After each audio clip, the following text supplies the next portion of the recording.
The house was still wrapped in leftover Christmas quiet when I reached her side of the bed and felt only cold sheets. On her pillow sat a folded note, written in a careful hand that didn't sound like goodbye, but Bray also didn't sound like it was meant for me. I stood there listening to the furnace hum, already knowing something in our life had slipped out while I was asleep.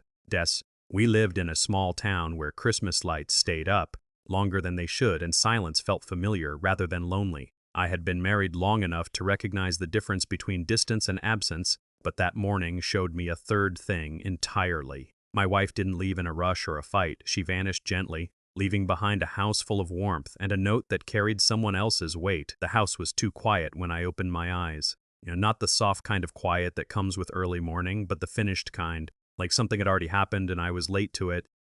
The clock on the nightstand glowed faintly, numbers steady, unbothered. Anchored outside, the sky held that pale winter light that doesn't quite belong to night or morning. I turned my head toward her side of the bed. It was untouched. The sheets were smooth, cold. Her pillow sat exactly where it always did, fluffed and angled, just right, like she'd taken the time to make it look normal before leaving. I lay there longer than I meant to, listening. The furnace hummed, the house breathed, nothing else moved. Yunang. For a moment I told myself she was already downstairs. Maybe she couldn't sleep. Maybe Christmas had stirred something restless in her the way it sometimes did, but even that explanation felt thin. I pushed the covers back and stood, my feet sinking into the rug. The floor creaked softly beneath me, the way it always had. It sounded like recognition. I walked to the doorway and paused, waiting for the smell of coffee or the sound of a cabinet opening. There was nothing. The hallway stretched out quietly, dim and patient. Every door was closed, the same way we always close them at night, careful, habitual. Downstairs, the living room looked untouched. The Christmas tree still glowed in the corner, lights blinking softly like they hadn't gotten the message yet. A mug sat on the counter from the night before, rinsed and placed upside down on the towel. Her coat was gone. That was the first thing that felt real, not missing, removed.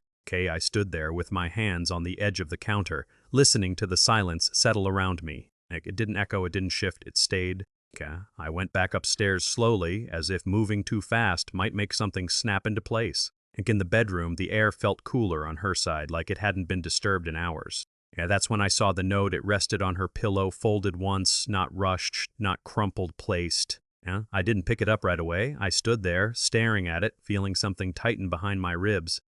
Not panic, something quieter, redugiation. The paper looked ordinary, no bold writing, no dramatic gesture. Just a note, left exactly where her head should have been. When I finally unfolded it, the handwriting stopped me, careful. It didn't start with my name, it didn't explain. It said only what it needed to say, and nothing I wanted to hear. I read it twice, then again.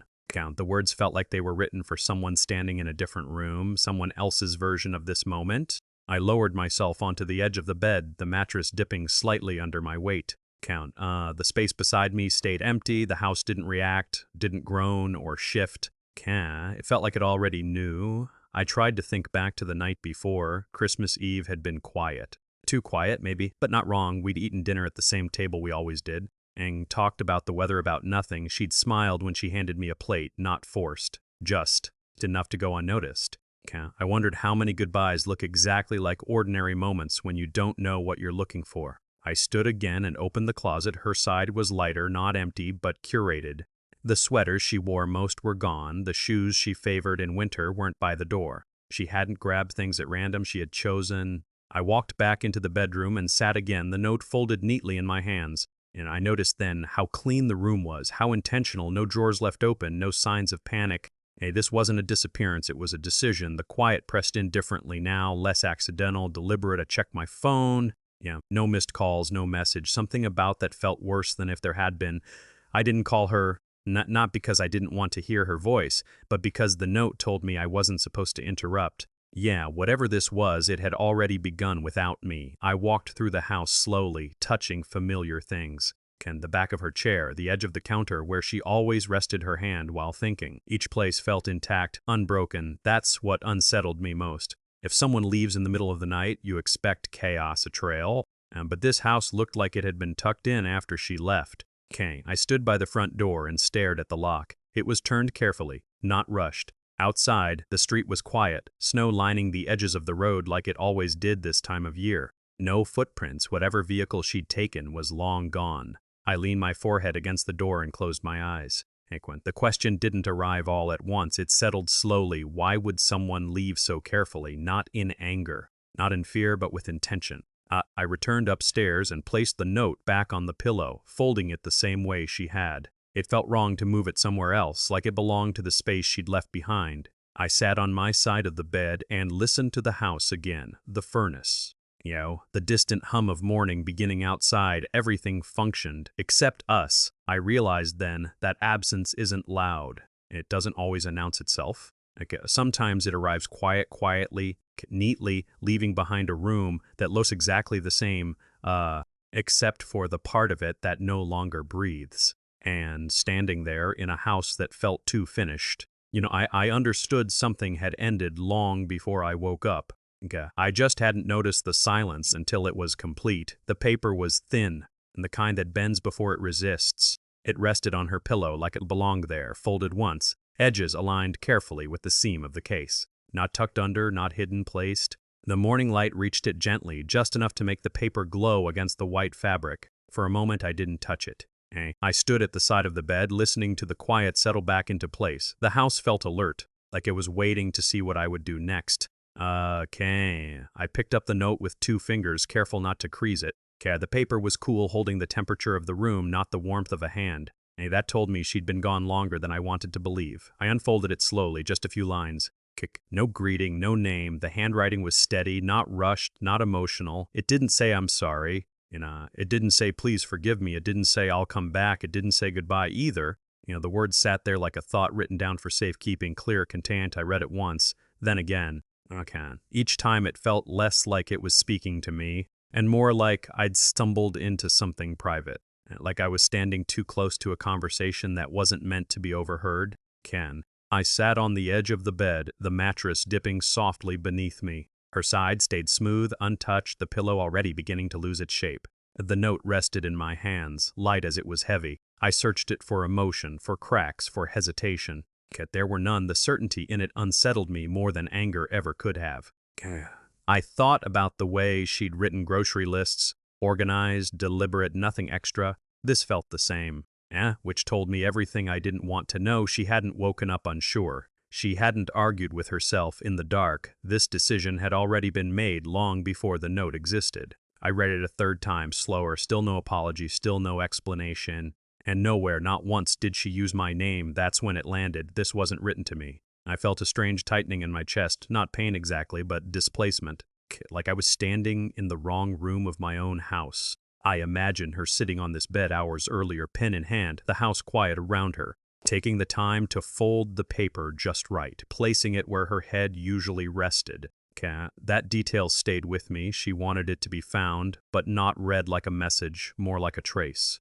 I looked around the bedroom, suddenly aware of how unchanged everything was. Her book still on the nightstand, the lamp positioned just so, nothing knocked over, nothing rushed. I stood and walked to the window, holding the note loosely at my side. Outside, the street looked the same as it always had, snow along the curb. A car passing in the distance, tires whispering over pavement, life continuing unaware. I wondered if she'd looked out this same window before leaving. If she'd paused even briefly to let doubt in, the note suggested she hadn't. I went back to the bed and set the paper down again right where I'd found it. It felt wrong to put it anywhere else, like moving it would change its meaning. I noticed then how her pillow had been fluffed, centered, as if she'd wanted the space she left behind to look calm, considerate. That word didn't fit the moment, but it fit her. I sat there longer than I meant to, my hands resting on my knees, eyes fixed on that folded square of paper. I tried to remember the last time she'd looked at me directly, really looked, not in anger, not in affection, and just present. The memory didn't come easily. I picked the note up one last time and traced the ... indentation where the pen had pressed slightly harder on one word. A small thing, human, that was the only sign of emotion I could find. I realized then that the note wasn't meant to soften the impact of her leaving. It was meant to steady her while she did. The certainty wasn't for me, it was for her. I folded the paper again carefully, matching the crease she'd made. Then I placed it back on the pillow exactly as it had been. The room didn't change. The silence didn't shift, but something in me did. If the note wasn't meant for me, if it wasn't a goodbye or an explanation, then it had been written for someone else entirely, or for a version of herself I'd never met. That thought stayed with me as I stood and left the room, closing the door softly behind me. The hallway felt longer on the way out. Downstairs, the Christmas lights blinked on and off, patient and oblivious. The coffee maker sat untouched. I stood in the kitchen holding nothing, feeling the weight of a message that hadn't been addressed to me, but had changed everything anyway. And the question came quietly, not angry, not desperate, just honest. If the note wasn't meant for me, then who had she been speaking to when she decided to leave? The stairs creaked under my weight as I went down, one step at a time. The sound felt louder than it should have, like the house was paying attention now. At the bottom, the living room opened up quietly, unchanged and warm in a way that felt undeserved. The Christmas tree still stood in the corner, lights blinking softly, patient and proud.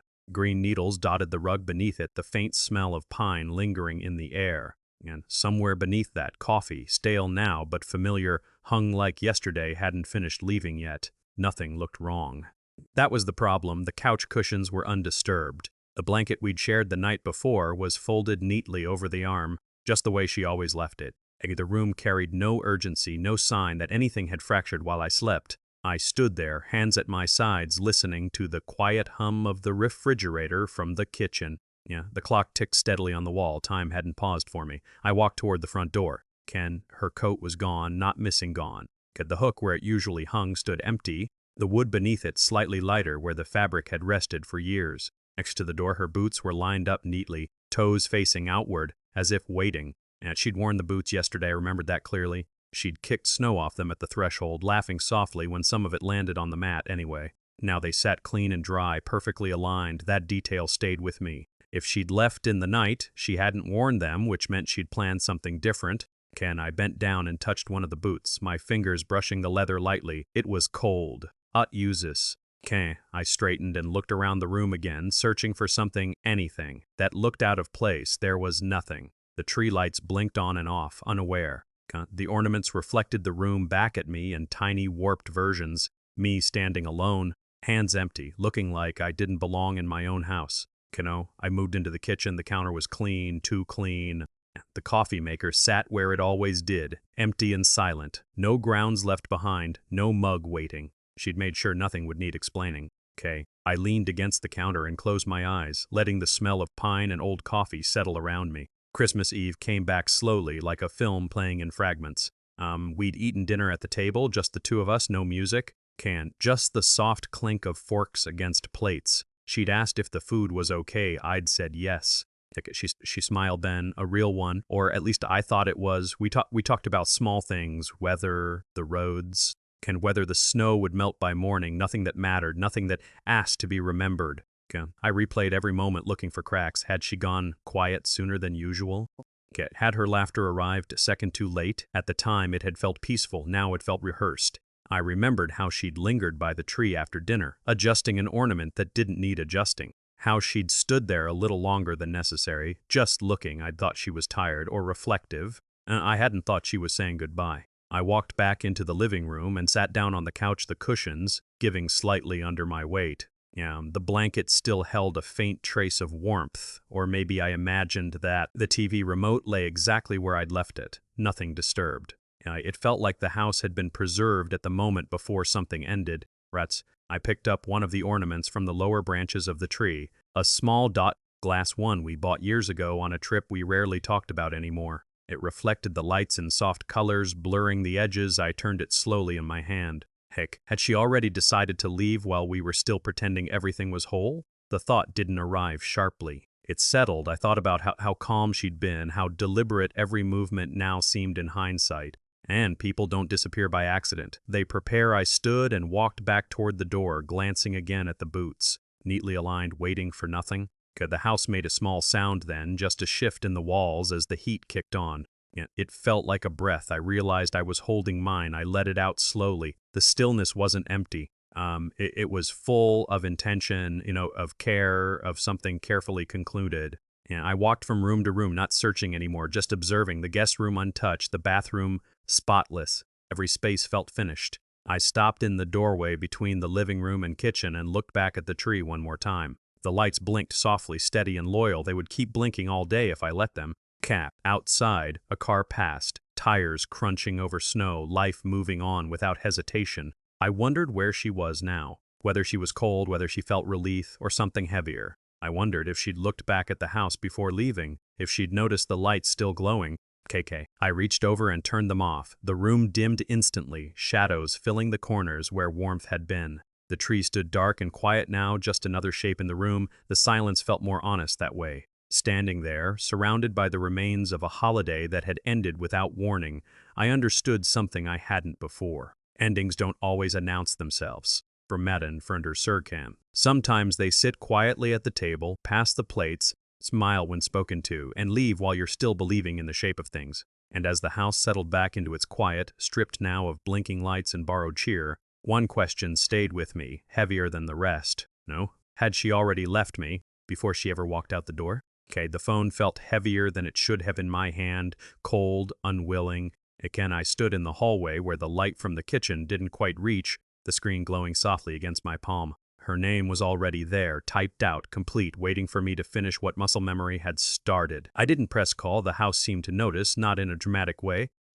Just a subtle pause, like it was holding space for whatever I chose to do next. Okay, I stared at her name, letters I'd seen 1,000 times, suddenly unfamiliar. Something about the note upstairs pressed against my chest. Not panic, not fear, finality. Calling felt wrong. Like knocking on a door that had already been closed from the other side. I locked the phone and slipped it into my pocket, the screen going dark. The quiet returned instantly, thicker now, more intentional. I took a step forward, then another.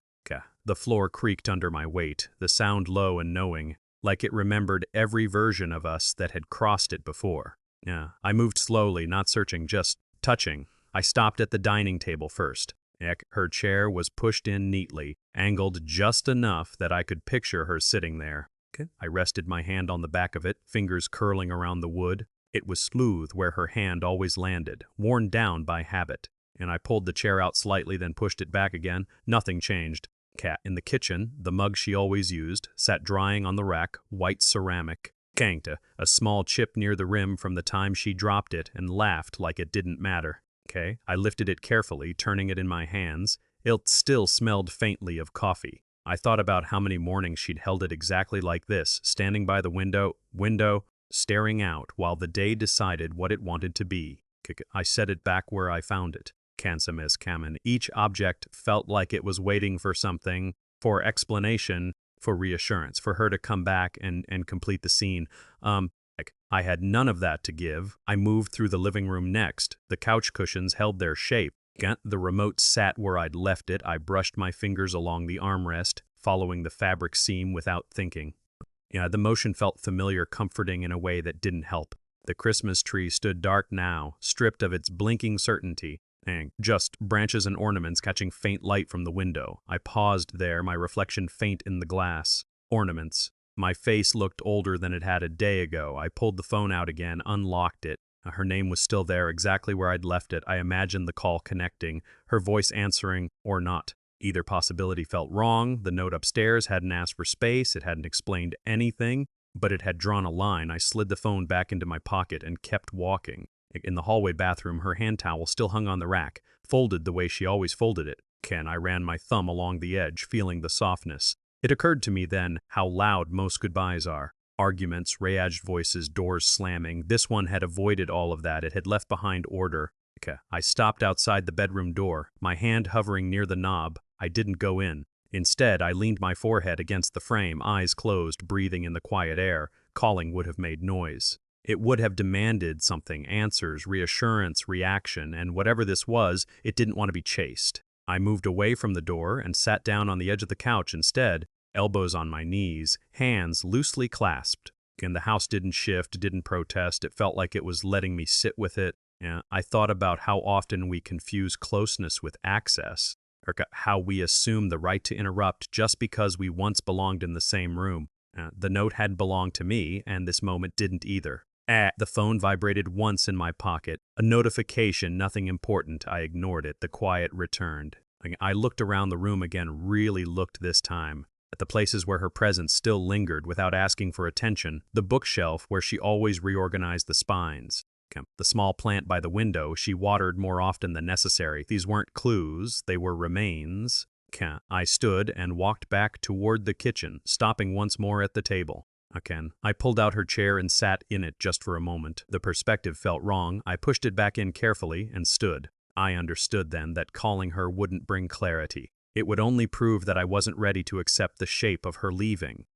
Some goodbyes avoid noise because noise makes them harder to complete. Silence lets them stand. I returned to the hallway and took the phone out one last time. Her name still waited there, patient and unchanging. I deleted the draft, the screen cleared, and the house exhaled, or maybe I did. I slipped the phone into my pocket and leaned against the wall, letting the weight of that small decision settle. I hadn't given up, I hadn't forgiven anything, I had simply chosen not to interrupt something already finished. As I stood there, surrounded by objects that still remembered her hands, one thought stayed with me, quiet and unresolved. What kind of goodbye avoids noise, and what does it mean when you're the only one left to hear it? The drawer slid open without resistance, no click, no pause. It was the one she never locked, the second from the top, on her side of the dresser.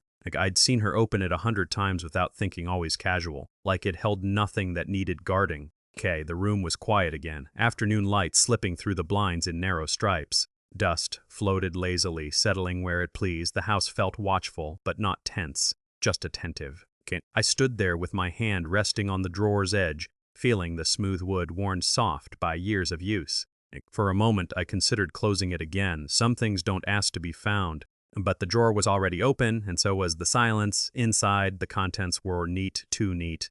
Stacks of papers, squared at the corners, envelopes bundled with twine.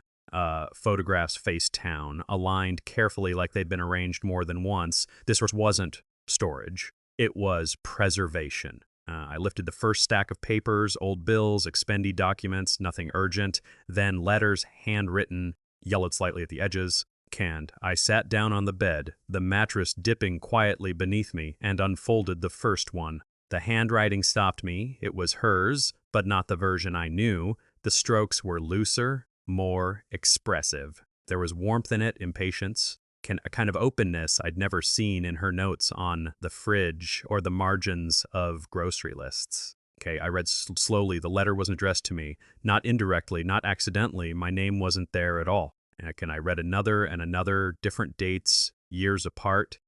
The tone shifted between them, sometimes hopeful, sometimes resigned, but one thing stayed consistent. I wasn't part of any of it. I picked up a photograph next. It showed her standing beside someone I didn't recognize, both of them squinting into sunlight. Her smile was unguarded, wide. She looked younger, not in age, in certainty. I turned the photo over, a date written in the same handwriting. Before me, I set it down carefully and exhaled, only then realizing I'd been holding my breath. The drawer didn't contain secrets in the way I'd expected. There was no shock, no betrayal laid bare, just continuity. This wasn't a past she'd buried, it was one she'd carried quietly. I reached for another envelope, fingers hesitating briefly before pulling the letter free. This one was shorter. The ink pressed harder in places like emotion had slipped through despite restraint. Still no mention of me. Not even indirectly. I realized then that this wasn't about omission, it was about separation. These pieces of her life hadn't been erased or rewritten, they'd simply been placed somewhere else. I thought about how easily I'd mistaken silence for absence, how I'd assumed that because she didn't speak of it, it no longer mattered, but silence isn't emptiness. It's containment. The house creaked softly as I shifted on the bed, the sound low and familiar. It felt like acknowledgement. I stacked the letters back the way I'd found them, careful to preserve their order. Then I reached the bottom of the drawer, more photos, more papers. Some folded so many times the creases had softened. I unfolded one carefully. It was a list, not of chores. Not of groceries, plans, Dale's ideas, places circled, words underlined, things that had been meant to happen. None of them had. I sat there longer than I meant to, the quiet thickening around me. The afternoon light shifted, the stripes on the floor moving slowly like time passing without ceremony. I thought about the woman I thought I knew, the one who preferred predictability, routine. This version, written in ink, preserved in paper, felt bolder, more exposed, not reckless, just alive in a different way. I wondered when she'd stopped writing like this and why had that part of her disappeared, or had it simply learned to stay quiet? I realized then how easy it is to fall in love with the parts of someone that face you, how much harder it is to notice the parts they've turned inward. I stood and returned the photos to their place, stacking them just as carefully as she had. It felt wrong to disturb them, as if they weren't meant to be judged, only witnessed. Okay. Before closing the drawer, I noticed one final item, a small notebook, thin, unmarked. I hesitated. Okay, this felt closer to crossing a line, but the line had already moved. I opened it. The pages were mostly blank, except for a few entries scattered throughout, short thoughts and clinker sentences, questions. I recognized the handwriting immediately. The tone was different again, more restrained. One line stood out. Hey, some parts of me don't belong to the present. I closed the notebook gently. That was when it settled in. She hadn't lived two lives. She'd lived one life in layers, some visible, some folded away. And I had mistaken that for simplicity. I pushed the drawer closed slowly, the wood sliding back into place without sound.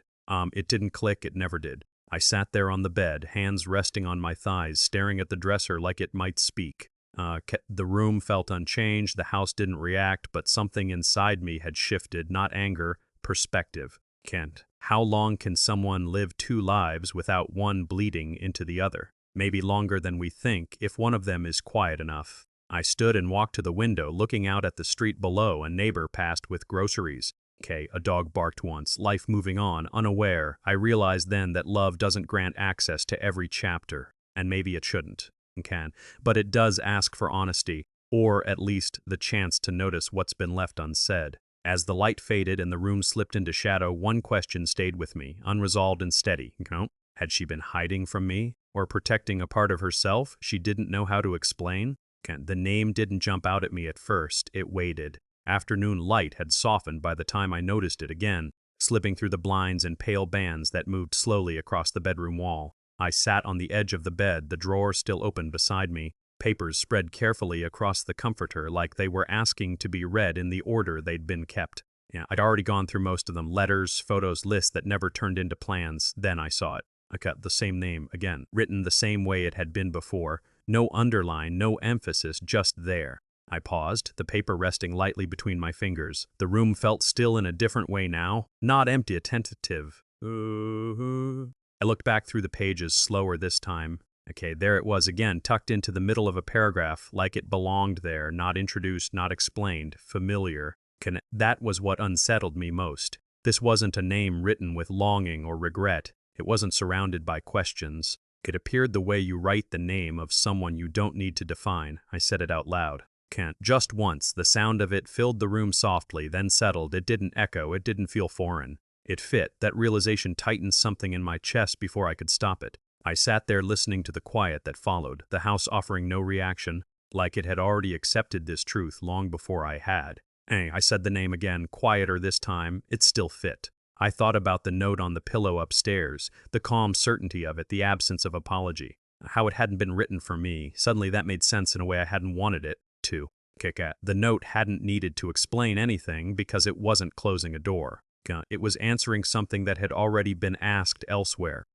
I leaned back slightly, resting my hands flat on the bed. Papers spread around me like evidence that didn't accuse, only clarified. I wondered how long that name had been part of her life, before me, during me, whether it had ever truly left. I picked up one of the older letters again, reading it with new awareness. The tone shifted subtly around the name, not dramatic, not sentimental, comfortable. The kind of comfort that doesn't demand attention because it already has permission. I realized then that the name hadn't reappeared. It had never gone away, it had simply stayed quiet.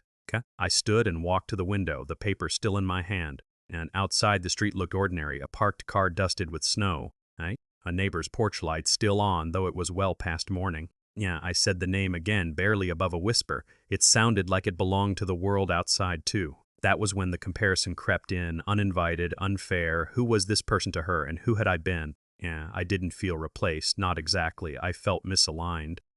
Like I'd stepped into a story already moving, mistaken the pause for an ending. And I thought about all the times she'd gone quiet when certain topics came up, not evasive, just distant. I'd told myself it was her nature, that everyone has private corners, but this wasn't a corner, it was a foundation. Ah. I returned to the bed and gathered the papers slowly, stacking them the way I'd found them. The name stared back at me once more before disappearing into the pile. I didn't rush to close the drawer. Instead, I sat there with it open, letting the afternoon pass, the light shifting inch by inch. The house creaked softly, settling around me. The sound felt intimate now, like it was acknowledging something we'd both known. I wondered if she'd ever said my name the same way, not out of habit, not because it was expected. But because it fit, the thought didn't hurt the way I expected it to. It clarified. I wasn't competing with the past. I was standing beside it without having realized it was there. The note on the pillow had been her way of stepping back into alignment, not choosing someone else over me. Choosing honesty over quiet imbalance. I closed the drawer slowly, the wood sliding back into place without sound. It didn't lock, it never had. That felt intentional now. I stood and walked out of the bedroom, leaving the papers where they were. Some things don't need to be held to be understood.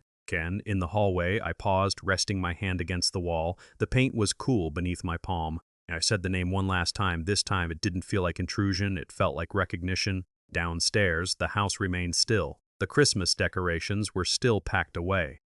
The ordinary shape of the day waited without judgment. I realized then that the question wasn't whether she'd loved someone else. The question was whether I'd ever noticed how much of her had been living quietly elsewhere. And standing there, alone in a house that now felt more honest than it had the day before, one thought followed me gently, without accusation. If a name can live this long in silence, what else can remain without ever asking to be spoken? The engine started on the first turn, the sound cutting through the quiet like it always had. Familiar, unconcerned. I sat there a moment with my hands resting on the steering wheel, watching my breath fog the windshield. The house stood behind me, dark and still, like it had already said everything it needed to say. I didn't tell it where I was going. I didn't know myself. I backed out slowly, tires crunching softly against the edge of snow, then pulled onto the road without looking back. The street was empty, the kind of empty that only shows up after holidays, when everyone has retreated indoors with whatever version of family they're still holding on to. Christmas decorations lined the sidewalks, plastic reindeer frozen mid-leap kite lights blinking dutifully around porch rails. Wreaths hanging like they were trying too hard to mean something. They blurred past the windshield, cheerful and misplaced. The radio stayed off. I drove with the window cracked open, letting the cold air slip in, sharp enough to keep me present. The town unfolded slowly, streets stretching out like they didn't care where I chose to go. I passed the grocery store, the diner where we'd eaten late-night breakfasts years ago. The church lot already cleared of snow, empty again. Everything looked the same. I realized then how strange it felt to be moving while my thoughts stayed behind. Like my body was driving, but my mind was still standing in the bedroom, holding a folded note that didn't belong to me. The road narrowed as I headed out of town, houses thinning, lights fading. Bare trees lined the edges, their branches stark against the pale winter sky. I slowed without meaning to. This stretch of road Bauminasken. This stretch of road always did that to me. A few miles out, I turned onto the gravel path that led to the overlook. The tires crunched louder here, the sound grounding, insistent. We used to come here in the summer. Park at the edge, sit on the hood of the car while the sky shifted colors. Talk about nothing that needed answers. I pulled into the familiar spot and turned off the engine. The silence rushed in immediately, thick and complete. I sat there with my hands resting in my lap, staring out through the windshield. The sky was already changing, gray lifting into pale blue, a faint blush near the horizon. I hadn't planned to come here. That was what made it worse. This place held too much memory to be accidental. I stepped out of the car and stood beside it, the cold biting through my coat. The air smelled clean, untouched by town noise. I leaned against the hood and watched the sky deepen, the colors moving slowly, deliberately. This wasn't where people come when they're chasing something. It's where you come when you're trying to understand what already happened. I thought about her sitting beside me here months ago, legs dangling, hair caught by the breeze. She'd been quiet that night, too. I'd thought she was tired. I wondered now how many moments I'd misread like that, how many pauses had been preparation. I realized then that this hadn't been impulsive. You don't leave behind folded notes and aligned boots by accident. You don't preserve your life the way she had. If you're running, you plan, you think, you wait for the right moment. The sky darkened slightly, the blush fading, replaced by cooler tones. The transition felt deliberate, unhurried. I asked myself how long she'd been preparing to go. Weeks? Months? Longer? The thought didn't come with panic, it came with clarity. The leaving hadn't started the night she disappeared. It had started quietly in moments I'd mistaken for calm, in conversations that stayed shallow because deeper ones felt unnecessary, in routines that worked well enough not to question Aka. I sat back in the driver's seat and closed the door, the sound echoing briefly before the quiet returned. Inside the car, everything smelled faintly of her. Soap, coffee. Yo! The life we'd shared without noticing it was changing shape. I rested my forehead against the steering wheel and closed my eyes. This place had been ours once, but it didn't belong to me anymore. Neither did the answers. I understood then that leaving doesn't always mean escaping something bad. Sometimes it means stepping away from something that no longer fits, even if it still looks intact. The sky finished changing color, settling into a steady gray-blue. Night would come soon. I started the car again, the sound filling the space, grounding me back into motion. Quiet. As I pulled away from the overlook, gravel crunching under the tires, one question stayed with me. Quiet, persistent. How long does someone prepare to leave a life? Before the life itself finally notices? Nafor. The town lights appeared again. The town lights appeared again as I drove back, blinking patiently, unchanged. Christmas decorations still glowed, unaware. And as the road carried me forward without asking where I was headed, I realized something simple and heavy. This drive hadn't been about finding her. It had been about understanding that she hadn't left suddenly at all. She'd been leaving for a long time. I just hadn't seen the road forming beneath her feet. The kettle sat on the stove without heat, water still.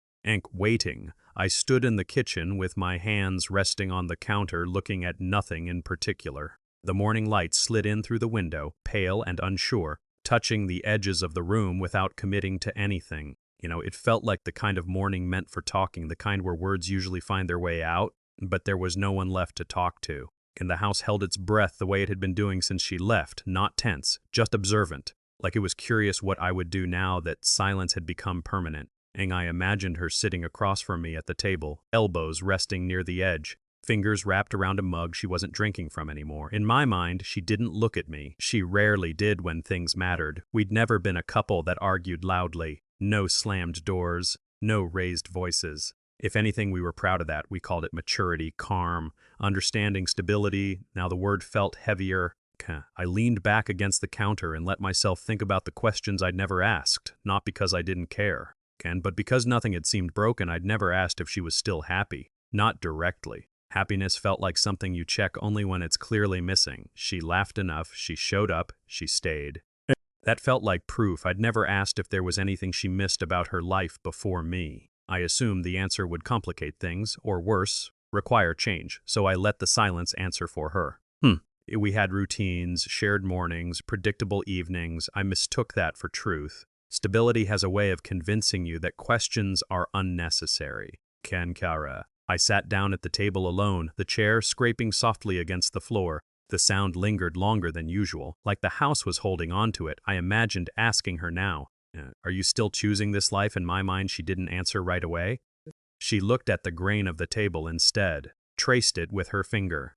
She always did that when she needed time. "Are you happy? Is there something you're not telling me? Is there someone else?" That last one always felt too dramatic to ask, too accusing. I'd trusted her, trusted us. Trust, I realized, doesn't always come from knowing. Sometimes it comes from assuming. The note on the pillow hadn't explained anything. It hadn't offered reasons or closure. It had simply existed. And at first that felt cruel. Now it felt honest. It hadn't lied to me. It just hadn't protected me either. I stood and walked through the living room slowly, my steps measured, as if walking too fast might disrupt the shape of the thoughts forming. The couch still held the faint impression of where she used to sit, not enough to see, enough to feel. I stopped near the window and watched a neighbor shovel snow across the street. He worked methodically, paused once to straighten his back, then continued. Simple effort, visible progress. I envied that. Some truths don't announce themselves. They wait, quietly, patiently. And where the stamter mapper centurmenture for the praxpeen derrican. I thought about how many times she'd gone quiet, and I'd filled the space instead of asking why. How often I'd mistaken her calm for contentment. She hadn't been hiding the truth, she'd been living it quietly, and I hadn't leaned close enough to hear it. Back in the bedroom, the air felt different, thinner, like the room had been emptied of something essential and hadn't figured out how to adjust yet. I sat on the edge of the bed and stared at the space where she used to sleep. The sheets were still smooth, unwrinkled. It occurred to me that we never talked about leaving, not moving, not separation.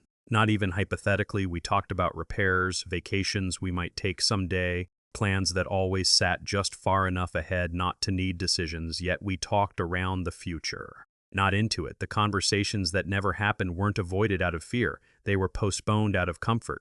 Comfort is persuasive. It tells you that silence means agreement. It lies gently. I imagined one last conversation, not an argument, not a confrontation, just honesty. Her voice was calm in my mind, steady, the way it always was when she'd already made peace with something before speaking. She would have told me she wasn't running, that she wasn't angry, that nothing dramatic had happened. She would have said she'd been drifting slowly, quietly, without even realizing how far she'd gone. And I would have listened. I think I would have. That's what unsettled me most. The truth hadn't been hidden because it would have destroyed us. It had been left unsaid because neither of us forced it into the light. I picked up the note again, unfolding it carefully like the paper might bruise if I rushed. The words were still the same, calm, certain. They didn't feel cruel anymore. She rarely did when things mattered. We'd never been a couple that argued loudly. No slammed doors. No raised voices. If anything, we were proud of that. We called it maturity, calm, understanding, stability. Now the word felt heavier.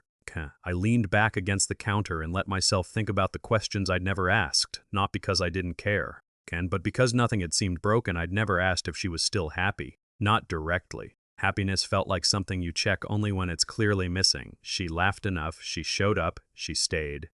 That felt like proof. I'd never asked if there was anything she missed about her life before me. I assumed the answer would complicate things, or worse, require change, so I let the silence answer for her.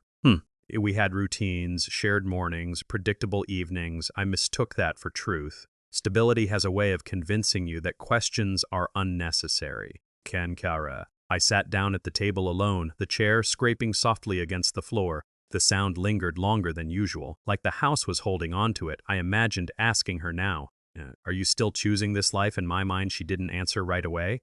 She looked at the grain of the table instead, traced it with her finger.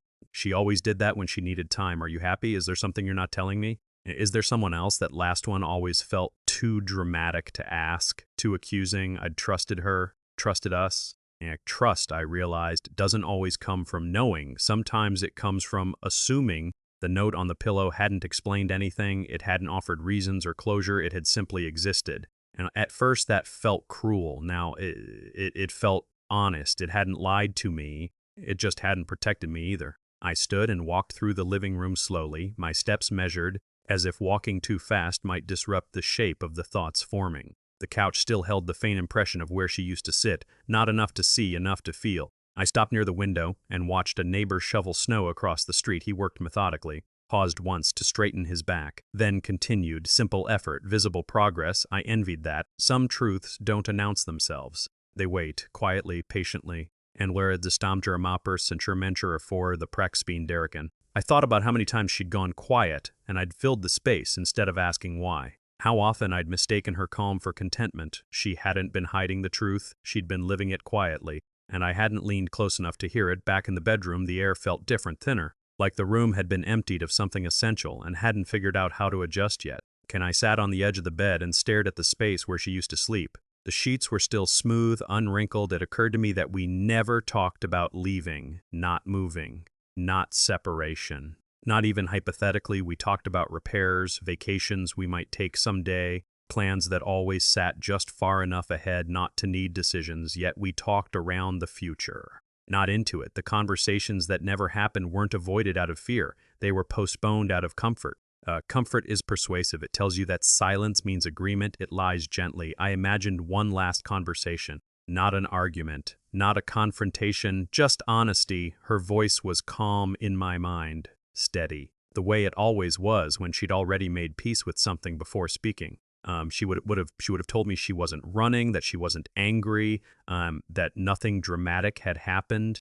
She would have said she'd been drifting slowly, quietly, without even realizing how far she'd gone. And I would have listened. I think I would have. That's what unsettled me most. The truth hadn't been hidden because it would have destroyed us. It had been left unsaid because neither of us forced it into the light. Ken, I picked up the note again, unfolding it carefully like the paper might bruise if I rushed. The words were still the same, calm, certain. They didn't feel cruel anymore. I stood there holding the mail, feeling like I'd just missed the end of a conversation that had started long before today. Inside, I set the envelopes on the table and sat down, hands resting flat against the wood. That was when it fully settled in. The town wasn't surprised she'd left. They'd been waiting. I thought back to moments I'd dismissed at the time, conversations she'd had that I hadn't been part of, people who greeted her with a familiarity I'd assumed came from small-town closeness. I wondered how many times someone had asked her how she was really doing and how often I hadn't. Later, I walked to the hardware store, more out of habit than need. Ken, the owner, glanced up, then quickly looked back down at the counter. "Hey," he said. "Didn't expect to see you today." His tone was casual, too casual. Okay? We exchanged a few words about nothing, whether a delivery that was late, then he paused, fingers stilling on the receipt. Ken wake shriek and Nevin sever non the Narsha 9. "She was always nice," he said quietly. "Your wife, not is, not will be, was." I nodded, my throat tight in a way I hadn't expected. "Yes," I said. "She was." Okay. He looked like he wanted to say more, then thought better of it. As I left, I caught my reflection in the glass. A man carrying answers no one was asking him for. Caney, on the walk home, the thought pressed in heavier with each step. It felt like the town had known a version of her I hadn't. Sitting there now, the house dark around me, I let the words settle instead of pushing against them. They weren't apologetic, that had bothered me at first, but they weren't cruel either. They were precise. She hadn't written from panic or desperation. She'd written from stillness. That realization pressed against me quietly, the way truth does when it's done asking permission. I traced one sentence with my finger, following the indentation left by the pen. I could tell where she'd pressed harder. Not from emotion, but from certainty this note wasn't a goodbye. It wasn't even for me. It was permission, given to herself. I leaned back in the chair, the wood creaking faintly beneath my weight. The sound echoed in the quiet kitchen, then disappeared. I thought about all the stories we tell ourselves when someone leaves. We imagine fear. We imagine conflict. We imagine something breaking suddenly. This hadn't been sudden. She hadn't vanished because she was scared. She left because she was clear. The difference mattered more than I wanted it to. I remembered her face the last few weeks before she left, calm, even, not distant in a dramatic way, just settled. Not because they were closer, but because they were paying attention in different ways. They'd seen her as she moved through the world, how she paused before answering, how she lingered at doorways, how she smiled politely when she was already somewhere else. I'd seen her at home, stable, consistent. I'd mistaken that for completeness. When did I become the last person to understand my own marriage? The question didn't accuse, it observed. At home, I stood by the window and watched dusk settle over the street. Lights flicked on one by one, steady and predictable. I realized then that the town hadn't betrayed me. And they hadn't been whispering behind my back. They had simply noticed what I hadn't. She hadn't been hiding. She'd been visible, just not to me. I sat down at the table again, the mail still unopened, and let the quiet hold me. The house felt smaller now, more honest. The truth didn't crash into me all at once. It arrived gently, the way the town had, through pauses, through softened voices, through looks that held understanding rather than surprise. And as night fell and the street outside grew quiet again, one thought stayed with me, steady and unresolved. If everyone else could see who she was becoming, how had I missed it for so long? The house was quiet in the way it gets after midnight, not asleep, just listening. I sat at the kitchen table with only the small lamp on, its light pooling softly over the wood. The rest of the room stayed in shadow, corners blurred, details spared. The note lay unfolded in front of me, its edges curling slightly now, like it had been handled enough to lose its stiffness. I hadn't turned on the kettle. I didn't want noise. Outside, snow tapped lightly against the window, a patient sound, steady and unhurried. The clock ticked once every second, marking time without commentary. I read the note again, slower this time. The words hadn't changed, they never would, but the first time I'd read it, I was looking for explanation. For regret, for some sign that this had been difficult for her. Now, I wasn't looking for answers. I was listening. Earlier that evening, I'd carried the note around the house with me, folded, then unfolded, then folded again. I'd set it down, picked it back up, like it might feel different in another room. It didn't. It felt the same everywhere. Sitting there now, the house dark around me, I let the words settle instead of pushing against them. They weren't apologetic, that had bothered me at first, but they weren't cruel either. They were precise. She hadn't from panic and she hadn't written from panic or desperation. She'd written from stillness. That realization pressed against me quietly, the way truth does when it's done asking permission. I traced one sentence with my finger, following the indentation left by the pen. I could tell where she'd pressed harder, not from emotion, but from certainty. This note wasn't a goodbye. It wasn't even for me, it was permission given to herself. Okay? I leaned back in the chair, the wood creaking faintly beneath my weight. The sound echoed in the quiet kitchen, then disappeared. I thought about all the stories we tell ourselves when someone leaves. We imagine fear, we imagine conflict. We imagine something breaking suddenly. This hadn't been sudden. She hadn't vanished because she was scared. She'd left because she was clear. The difference mattered more than I wanted it to. I remembered her face the last few weeks before she left, calm, even, not distant in a dramatic way, just settled. At the time, I'd taken comfort in that. I'd thought it meant we were solid, that whatever people worried about in their marriages wasn't happening here. Now I understood she wasn't struggling. Now she was concluding. The note wasn't asking me to understand. It wasn't asking me to forgive. It wasn't even asking me to follow. It was simply marking a decision that had already been made. And for the first time since she left, I felt something loosen inside me, not relief, perspective. I picked the note up again and read it aloud, quietly, just above a whisper. The words sounded different spoken than they had in my head, less sharp, more settled. I realized then that I'd been reading it wrong from the beginning. I'd been reading it as a message to me. It was a declaration. I thought about how often we frame someone's leaving around ourselves, how we instinctively place ourselves at the center of their story, even when they're trying to step out of it. Her leaving hadn't been about rejection, it had been about alignment. That didn't make it easier, but it made it honest. The house shifted slightly as the heat kicked on a familiar sound, one that usually meant comfort. Tonight, it just meant continuity. I stared at the chair across from me, imagining her sitting there, hands wrapped around a mug she wasn't drinking from anymore. In my mind, she didn't look apologetic, she looked steady.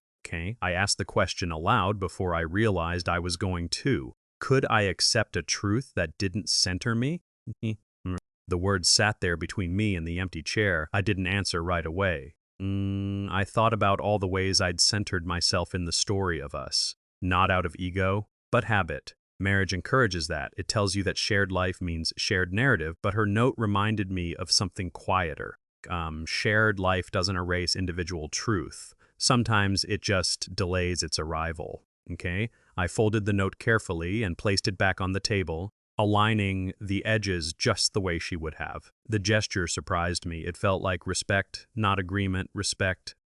I realized then that my pain hadn't come from her leaving. It had come from realizing that her clarity didn't need my consent. That was harder to accept than abandonment. I stood and walked to the window, resting my hand against the glass. The cold seeped through, grounding me. Snow continued to fall, soft and persistent, each flake finding its place without asking where it belonged. She had done the same. I thought about the town, the looks, the pauses, the way people hadn't been surprised. They hadn't known details, they'd known direction. She'd been moving toward something long before she left the house. I just hadn't followed the motion. Back at the table, I sat down again, shoulders slumping slightly now that the tension had somewhere to go. I understood something then that I hadn't before. Clelisha doesn't come from answers, it comes from reframing the question. This wasn't why did she leave me, it was could I let her go without making her wrong? The note didn't demand that of me, but it invited it. The clock ticked on. Midnight passed without ceremony. I gathered the note and slipped it into the drawer where I'd found her letters earlier. It felt right there, not hidden, not displayed, just placed. Rick. As I turned off the lamp, the kitchen fell into shadow, shapes softening, edges dissolving. I stood there a moment longer, letting the quiet settle around me, letting the truth find its place. Her leaving wasn't a failure, it was a conclusion she'd reached honestly. And standing there in the dark, with the house breathing steadily around me, I understood the real question wasn't whether I could accept the truth. It was whether I could let it exist without rewriting it around myself. The answer didn't come yet. But the question stayed waiting. The first morning after everything settled, the house woke before I did. Not with sound, with light. It had slid across the floor in thin lines, touching the corners of the room like it was checking to see what remained. I lay there listening to the familiar hum of the furnace, the soft tick of the clock, the house breathing in a way that felt practiced, Unconcerned, the quiet wasn't empty, it was adjusted. I got up and walked barefoot into the kitchen, the floor cool beneath my feet. The kettle sat where it always had, still unused. I filled it anyway, set it on the stove, and waited. Not because I needed coffee, but because the ritual mattered. When the kettle finally spoke, it sounded louder than before. Yeah, or maybe I was. The days that followed didn't collapse into each other the way I expected. They arrived one by one, distinct and manageable. Morning light, afternoon shadow, evening quiet. The house learned new habits. I stopped setting 2 cups on the counter, stopped waiting for footsteps that weren't coming. The Christmas lights came down slowly, not all at once, one string at a time. The Christmas lights came down, not all at once, one string at a time. I unplugged them and coiled the cords carefully, placing them back into the box the way she would have. The tree came down last, needles scattering across the rug like punctuation marks at the end of a sentence. I swept them up without rushing. Outside, without rushing, at town moved on. Snow melted, returned, melted again. Cars passed. Neighbors waved. Conversations resumed their usual distance. No one asked questions anymore. They didn't need to. I found myself rearranging small things. Not out of restlessness, out of attention. A chair moved closer to the window. A stack of mail sorted immediately instead of later. The plant by the sink watered on schedule, not when it looked tired. Routine shifted, not dramatically, just enough. At night, I slept on my side of the bed, the other side untouched. The sheets stayed smooth longer now. The pillow kept its shape. I noticed how quickly a space learns what it no longer needs. One afternoon, I opened the drawer where the note was kept. Not to read it, just to confirm it was there. Folded once, edges clean, no longer heavy. I closed the drawer without touching it. The note had changed, or it wasn't a puzzle anymore. It was a marker, proof that something had ended without being destroyed.